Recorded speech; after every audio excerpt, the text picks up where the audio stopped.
Una semana más Sí, tenemos la suerte de saludar a Pablo Dreisig. Bienvenido, Pablo. ¿qué tal, querida Raquel? Muchas gracias. Y sí, vamos, si te parece bien, a colocar Ujú. otro libro en nuestro anaquel imaginario de nuestra biblioteca infinita de libros de pensamiento y filosofía judía. Y hoy, Raquel, vamos a colocar un texto muy particular por dos razones. Ujú. Eh, Tanto por el autor del libro como de el pensador o personaje, porque tiene algo de personaje, al que está dedicado el libro.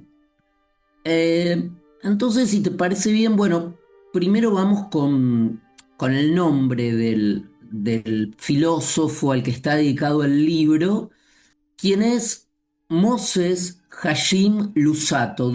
Lusato con doble T y doble Z. El apellido Lusato, para los que estén familiarizados ya con estas columnas, con estos despachos, eh, aparece o ha aparecido, pero también aparece frecuentemente en la historia del pensamiento judío italiano, sobre todo del 1600, del siglo XVII, sobre todo en la figura de Simone Lusato de Venecia, de la Serenísima República de Venecia en el siglo XVII, que fue un pensador ilustrado, un pensador de la tolerancia, un pensador no místico, por el contrario, entre escéptico y racionalista, ¿no? Esa tradición del pensamiento judío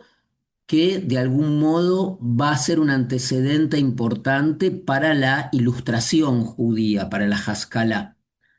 En cambio, el que traemos hoy, que es Mosè, no Simone Lusato, sino Mosè Lusato, que es un descendiente de aquel del siglo XVII, aquel ilustrado, va a ser por el contrario un personaje muy controvertido y un pensador importante, pero muy controvertido, muy polémico, cuyo asiento principal fue la ciudad de Padua, en Italia, ya no Venecia, mu- siglo, dos generaciones después que Simone Lusato, era de la misma familia, pero unas dos generaciones posteriores, y era místico.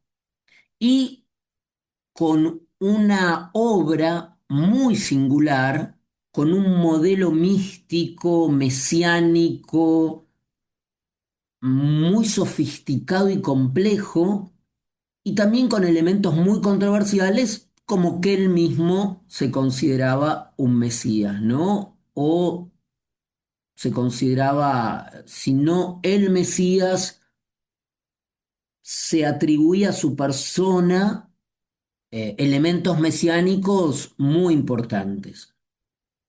Y está claramente, esto, digamos, dio como resultado, quizás ahora nos vamos a referir un poco, una profunda oposición y prevención por miedo a estos brotes mesiánicos que tuvo el pensamiento judío durante el siglo XVI, XVII, hasta el XVIII, inclusive. La comunidad judía, no solo italiana, sino en Turquía, en los centros de la diáspora judía después de la expulsión, estaban con mucho temor a rebrotes de mesianismo, de los falsos mesías, entre comillas, cuyo caso más conocido y famoso es el de Sabbatai Tzvi. Pero volviendo a nuestro libro y a Mosè Lusato, este místico, el libro que vamos a comentar ahora, para los que les interese esta curiosa historia interesante con elementos casi novelescos de este extraño pensador e importante pensador que concitó, digo, tanta polémica, fue expulsado de Italia por la propia comunidad. El libro que estamos recomendando y colocando hoy en nuestro anaquel se llama, lo digo en español, Misticismo Mesiánico, Moses Hashim Lusato y la Escuela de Padua. Y su autor es Isaías Tishby. Ahora vamos a hablar del autor, porque el autor también es muy importante. El libro está en inglés, es una traducción del hebreo al inglés y por supuesto es accesible, se puede adquirir. Eh, Fue editado por la Littman Library of Jewish Civilization en el 2008. Eh, y decía, lo interesante no es solo el usato del que vamos a hablar ahora, sino su autor.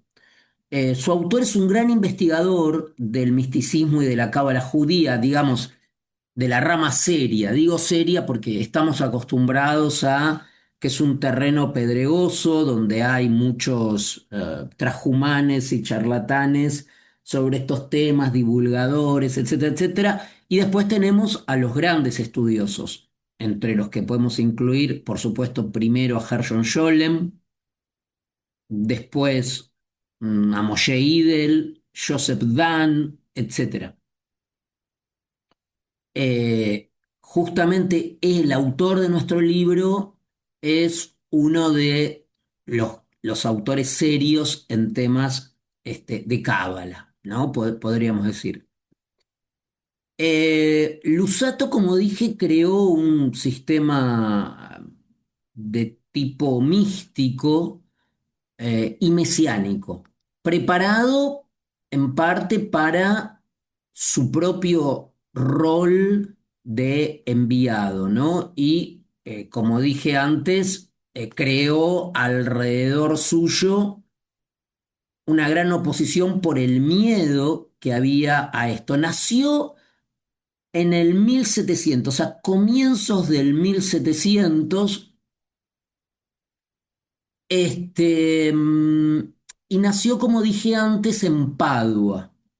Y murió en Acre, en la ciudad de Acre, que en aquella época, en el 1700, formaba parte del Imperio Otomano. Bueno, hoy, por supuesto, Acre es Israel, ¿no? Fue filósofo, tenía una buena formación filosófica, cabalista y fue sospechado sobre todo de ser un seguidor, como dije antes, de Sabbatai Tzvi, lo cual le granjeó una expulsión de su propia, de Padua, de Italia, ¿no? Fue educado en la tradición hebrea, tuvo mucha formación judía, pero también en la Universidad de Padua, que fue una ciudad muy importante, ¿no? Este, mm, Acusó la influencia de un gran rabino que se llamó Mosés Sucato y tuvo la fama de un niño Wunderkind, de un niño maravilloso, como Kaspar Hauser, como esos casos de niños eh, mágicos, ¿no? A los 14 años se decía era capaz de recitar de memoria y por completo la Torá y el Talmud. Y a los 20 nuestro Lusato ya manejaba muy bien la Biblia, el Tanaj y todo el Talmud bíblico. ¿Cómo sabemos esto? Porque por esos años, y hablamos en sus 20 años, publica un libro muy importante, Derech Hashem, El Camino de Dios. A los 15 años ya había escrito otro libro más, un tratado sobre la Cábala en el que él dialogaba imaginariamente con el rabino Luria, el famoso rabino Luria. En 1727 sucede un acontecimiento, ¿no? Importantísimo, 1727, hagan cuentas de la edad. Ahí él afirma haber recibido la visita de un ángel, un Magid acompañado del profeta Elías, y él escribe sobre ese encuentro, entre comillas, y ahí es cuando comienza a tener la mirada acusatoria de la comunidad judía y el famoso Jerem o excomunión. Había un gran temor por esta cuestión mesiánica, magia, misticismo, por la experiencia que había habido en el 1660 y pico con el autoproclamado Mesías judío Shabbatai Tzvi. Bueno, ocurre que bajo muchas presiones sus trabajos, sus libros son quemados por la propia comunidad, por autoridades, y Lusato, por recomendación de su propio maestro, Isaías Bassani, decide no hablar más sobre el tema e irse de Italia.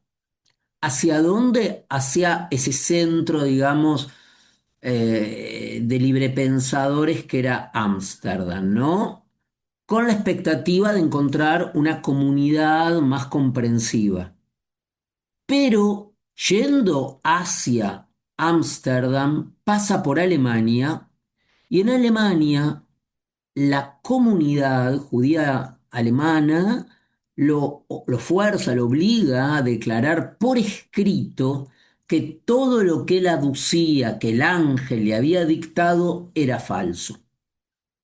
O sea, para ver cómo había también este miedo a las efusiones mesiánicas, era internacional, ¿no? Conectaba desde Italia hasta Alemania.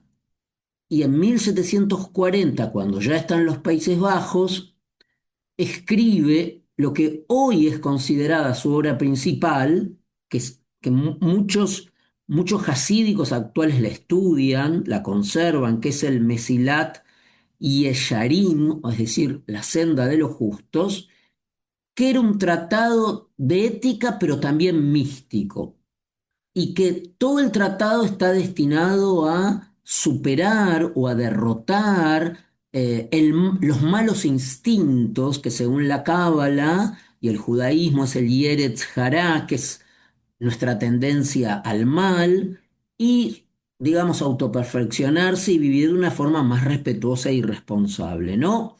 Tuvo, por supuesto, como dijimos, mucho hostigamiento y dificultades durante toda su vida, y eso sucedió hasta el final de sus vidas. Finalmente se va a la ciudad portuaria de Acre, como dijimos, en esa época Imperio Otomano, hoy forma parte de Israel, donde se dedica a enseñar cábala. Fallece en 1747 justamente en la ciudad de Acre, 3 años después de haberse instalado en esa ciudad. Para finalizar, podríamos hablar mucho, pero bueno, tenemos un tiempo limitado. Hay que decir que quizás la idea mística más importante, que por supuesto no la vamos a desarrollar ahora, es la de la Ketubá. Es decir, la Ketubá es el documento que de algún modo certifica el matrimonio, un matrimonio, ¿no?